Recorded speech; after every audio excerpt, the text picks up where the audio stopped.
이 누진세가 가지고 있는 그 문제점들을 좀 생각을 해보자면은 여러 가지가 있을 수 있는데요.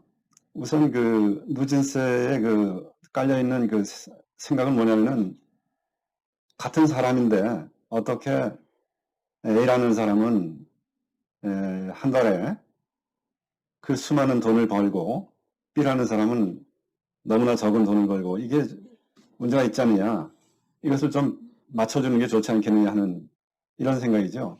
그러니까 시간당 이익을 낼 수 있는 이거에 이제 어떤 그 한계를 정해주는 것이 좋겠다. 라고 하는 그 생각인데, 이제 일견 뭐, 그럴 수도 있겠다 하는 생각이 들지만, 그렇게 했을 때 이것은 전체적인 어떤 성장을 포기하는 것이나 다름없는 것이죠. 쭉 치고 나가는 그러한 아, 앞서 나가는 리딩 그룹, 이런 그룹이 있어야만 그 사람들이 새로운 혁신을 이루고 뭔가 어떤 우리가 언뜻 보기에는 사치하는 것 같은 그러한 것도 일종의 그 실험이라고 그랬죠. 어떤 혁신을 이루기 위한 그 사람들이 먼저 한번 해보고 그 뒤에 다른 사람들이 이제 뒤따라서 축적된 부를 가지고 또 이제 그 혁신을 통해 가지고 낮아진 그 어떤 상품의 가격이 낮아지니까 처음에는 사치품이었었는데 나중에는 일상재가 이제 점점 되는 거 아닙니까?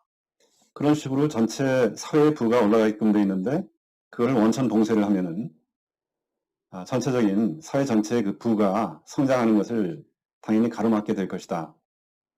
라고 하는 이러한 것이 이제 기본적인 그 문제가 있는 것이고 또 동일한 어떤 서비스에 대해서 이 순보상 이것을 인위적으로 다르게 하는 그 문제가 있습니다. 예를 들면은 어떤 의사가 상당히 그 평판도 좋고 기술도 좋고 해가지고 유명한 의사인 경우에 손님이 많이 오겠죠. 그러면 이제 그 수입이 많아질 텐데 수입이 많아지다 보니까 누진율이 올라가 가지고 세금을 많이 내게 된다는 거예요. 그래서 어떤 환자를 한 사람을 보는 그 서비스 이것이 그 같은 더 나은 그런 서비스임에도 불구하고 이 의사는 어떻게 됩니까? 누진세를 내고 나면은 한 사람에 대한 그 훌륭한 의료 서비스를 했음에도 불구하고 거기서 세금을 빼고 남는 그 이익은 훨씬 낮아지게 되는 것이죠. 같은 서비스임에도 불구하고 순보상이 갖지 못하고 더 낮아지게 하는 문제점. 이거는 정의롭다고 볼 수가 없는 것이죠. 사회 전체의 어떤 인센티브 제도를 왜곡을 하게 되는 것입니다. 그것이 이제 이 작게 보자면 그 의사의 예를 들 수가 있지만 사회 전체적으로 보자면은 올바른 데에 투자가 어떤 자금이나 이런 것이 배분이 되지를 못하고 왜곡이 되는 그러한 그 현상을 빚게 되는 것이죠. 그리고 세 번째 또 문제점은 어떤 게 있느냐면은 그 무슨 예술가라든지 벤처 투자가라든지 이런 사람들이 어떤 그 시간 그 시평이 있는데 이런 사람들은 일반적인 월급쟁이들이 수입을 창출하는 것하고는 전혀 다르죠. 예를 들어서 어떤 벤처 투자가가 있을 때 하나의 그 사업 기회를 가지고 천신만고 고생을 하는 기간 2, 3년 동안은 수입도 없죠. 없다가 이것이 어떤 엄청난 그런 이 혁신을 이루고 이것이 이제 신제품으로 창출이 됐다. 그리고 투자를 유치할 수 있게 되고 이렇게 하면서 이제 대박을 맞게 되는 거예요. 그래서 엄청난 이익을 올렸다 했을 때 이것을 누진세에서 전부 흡수를 해가지고 이제 국가가 가져가 버리면 이 벤처 사업가 입장에서 봤을 때는 그런 그 모든 위험 부담을 안고 이 시작을 했는 사업이 대기업으로 성장할 수 있는 가능성이 이제 이 세제에 의해서 봉쇄가 되는 것이죠. 그래서 이제 어쩌면은 우리나라에서 어떠한 그 청년들의 어떤 기업가 정신이라든지 이런 것이 고갈됐다 이런 걱정 그리고 새로운 이 벤처 기업이나 이런 작은 기업들이 자라나가지고 대기업까지 이렇게 치고 올라가는 그런 예가 너무 없다. 이런 걱정들을 많이 하고 있는데 이것이 어쩌면은 이러한 그 지나친 누진 세제에 의해서 원천 봉쇄가 되어 있는 이런 가능성이 있는 것입니다. 상당히 큰 문제겠죠. 겉으로 보면은 뭔가 공정사회를 만들기 위해서 소득 재분배 그 효과를 이 세제를 통해 가지고 만들어내겠다. 이런 것인데 그 발상이라는 것이 결과적으로 보면은 아주 관료주의적인 국가가 쭉 성장하는 것을 가로막는 이러한 그 제도임에 틀림이 없다 하는 것입니다.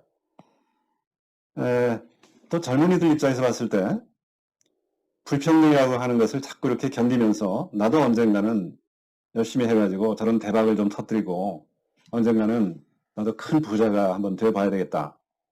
이런 마인드를 가지고 있는 그 상태가 좋겠습니까? 아니면은 그런 것이 모두가 이게 봉쇄가 되어 있는 아주 그 정적인 사회가 되는 것이 좋겠습니까? 정적인 그렇게 치고 올라갈 가능성이 전혀 없는 그런 사회가 됐을 때 젊은이들은 전부 폐쇄적이 되고 부자를 적으로 돌리고 하는 그런 마인드가 생길 것 같은 그렇겠죠. 아무래도 그것이 이제 지금 현재 한국 사회가 겪고 있는 문제가 아닌가 그렇게 생각을 해볼 수가 있습니다. 젊은 사람들이 그야말로 기업가 정신을 가지고 패기 있게 이렇게 해볼 생각은 안 하고 전부 공무원으로 몰린다라든지 그리고 대기업이 있으면은 이 대기업을 이 국가 경제를 이끌고 가는 하나의 리더 그룹으로 존경을 하고 하는 것이 아니고 엄청나게 미워하죠.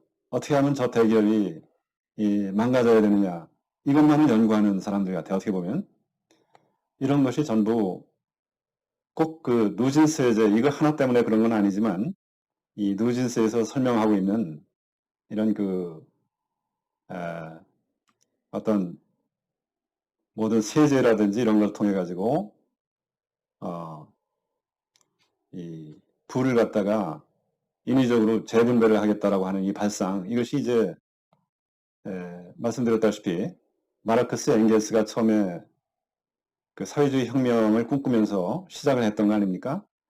이런 것이 어느덧 우리나라에는 이게 너무 뿌리 깊게 자리를 잡고 있어서 이것이 언젠가 가서는 거꾸로 누진율이 점점 낮아지고 미국처럼 미국의 지금 법인세 같은 경우는 우리처럼 누진율이 되어 있는 것이 아니고 단일로 해가지고 21%로 그냥 낮춰버렸죠. 트럼프 행정부에서. 이런 이 혁명, 그렇게 돼야만 자유경제가 살아 숨쉴 수가 있는 것인데, 한국의 형편은 과연 이 자유경제, 자유기업 시스템, 이런 것이 장기적으로 유지가 될 수가 있는 것인지, 이것을 심히 의심스럽게 만드는 그러한 이 상황이 점점 악화되고 있다, 이렇게 이제 볼 수가 있는 것이죠. 대기업의 경우에 소득 상속세 65%를 내고 과연 열심히 해서 이것을 뭔가 자녀한테 물려주고 이 번창하기를 바라는 것이 인지상정인데 나의 대 하나만을 위해서 그렇게 열심히 할 그 생각이 생기겠습니까? 안 생기겠죠? 이거는 이제 대기업을 하지 말라라고 하는 거나 마찬가지인데 이런 것이 이제 한국의 현재 실정이다라고 하는 것입니다. 그래서 하이크는 그런 식의 그 누진세라고 하는 것은 원칙에서 이제 벗어난 것이기 때문에 그렇게 하지 말고 국민 총생산 대비 세금으로 걷어들이는 것이 그 비율이 얼마인가 이거를 산출을 해보고 그것이 만약에 25%더라 그러면은 이 직접세의 그 최대 한도를 25%에서 고정하자. 그 이상으로는 해서는 안 된다 하는 것을 하나의 원칙으로 하면 상당히 합리적으로 이것이 운영이 될 수가 있을 것 같다. 이런 그 제안을 좀 하고 있습니다. 예컨대 뭐 지금처럼 무슨 어떤 그 전염병 문제 이런 것 때문에 특별한 재난 상태가 된다라도 했을 때는 그거를 위해서 특별히 세금을 좀 올려야 될 필요가 있을지 모르겠죠. 그럴 때는 일률적으로 이제 올라갈 수가 있는 것이죠. 그런데 이제 그런 재난이 없어져서 전체 세금의 그 비율이 낮아지는 것 같으면은 이런 직접 세율도 이제 같이 따라서 낮아지는 그런 그 방법이 좋을 것 같다. 이러한 그 제안을 하고 있습니다.